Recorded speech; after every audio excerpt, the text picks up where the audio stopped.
Nous allons à présent découvrir les différents effets disponibles dans InDesign. Pour cela, nous avons ouvert trois documents: couverture, projet affiche publicitaire base, ainsi que projet affiche publicitaire finale. Ces documents sont situés dans le dossier Les effets. Nous commençons par la couverture. Nous sélectionnons ici donc cette image. Notre objectif est d'appliquer une atténuation sur les rebords de notre image. Nous voulons donc rendre ces bords transparents. Pour cela, nous allons passer soit par le bouton effet qui est ici. Nous avons accès à l'ensemble des effets InDesign. Soit nous passons par le menu objet et nous avons ici la commande effet. L'effet qui nous intéresse est le contour progressif simple. Le contour progressif simple va nous permettre de diminuer l'opacité des bords de notre image. Nous constatons ici que nous avons une atténuation des pixels. Les pixels deviennent transparents et révèlent donc le bloc de fond, la couleur du bloc de fond. Nous avons ici donc agi sur l'épaisseur de contour progressif. Nous constatons ici que nous avons d'autres options complémentaires qui nous permettront d'enrichir notre effet. Nous allons annuler. Nous voulons à présent appliquer un contour progressif, mais pas sur l'ensemble des bords de notre image, uniquement en haut et en bas de notre photo. Pour cela, nous allons choisir le contour progressif directionnel. Le contour progressif directionnel nous permettra de décider de l'emplacement où s'appliquera le contour progressif. Nous pouvons donc l'appliquer en haut et en bas de notre image. Nous avons également à notre disposition ici une série d'options complémentaires. Nous allons annuler cette opération. Troisième possibilité, au niveau des contours progressifs, nous pouvons également appliquer un contour progressif en dégradé, c'est-à-dire un contour qui ne s'appliquera non plus aux côtés de notre image, mais qui s'appliquera directement sur l'image selon un angle que nous définirons. Nous cliquons donc sur cette commande. Nous avons ici la possibilité donc de régler le dégradé. Et ce dégradé va avoir un impact, comme nous pouvons le constater sur notre image. Nous avons donc une image qui s'atténue selon un angle que l'on pourra définir ici. Si nous annulons, nous pouvons aussi appliquer ce type de dégradé progressif grâce à un outil qui est situé ici. Cet outil nous permet de dessiner manuellement un axe et en fonction de cet axe, nous aurons donc une atténuation de notre image. Nous allons à présent mieux approfondir la connaissance que nous pouvons avoir des effets en regardant donc le projet d'affiche publicitaire finale. Dans ce document, nous avons appliqué plusieurs types d'effets. Nous avons appliqué par exemple ici et ici un effet que l'on nomme ombre portée. Sur ce titre ici, nous avons appliqué un effet donc de biseau qui rend donc ce titre, qui le met en relief. Nous avons également appliqué cet effet donc de biseau ici. Nous allons voir les différents effets qui ont été appliqués dans le détail.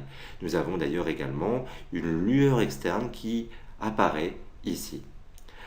Nous allons démarrer sur le document projet affiche publicitaire base. Voilà notre document. Nous allons sélectionner dans ce document ce titre et nous voulons appliquer à ce titre une ombre portée. Pour cela, nous allons passer par le bouton effet qui est ici. Nous allons choisir ici ombre portée. Une boîte de dialogue apparaît. Nous constatons immédiatement grâce à l'option aperçu coché l'effet de l'ombre portée.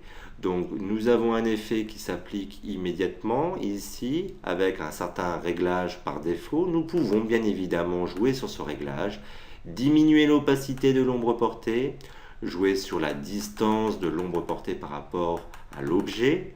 Voilà. Nous pouvons également jouer sur l'angle de l'ombre portée, sur son emplacement par rapport à l'objet donc qui a été appliqué au niveau de l'effet. Nous avons ici la possibilité de jouer sur la dilatation, la taille de notre effet d'ombre portée. Nous validons. Nous pouvons répéter cet effet ici sur ce petit logo. Nous allons zoomer sur ce logo. Voilà. Nous allons appliquer notre effet d'ombre portée, mais directement en cliquant sur le bouton qui est ici. Automatiquement, l'ombre portée s'applique à notre objet. Nous allons faire un ajustement écran en double-cliquant ici sur l'outil main. À présent, nous voulons ici appliquer une série d'effets donc à cet objet.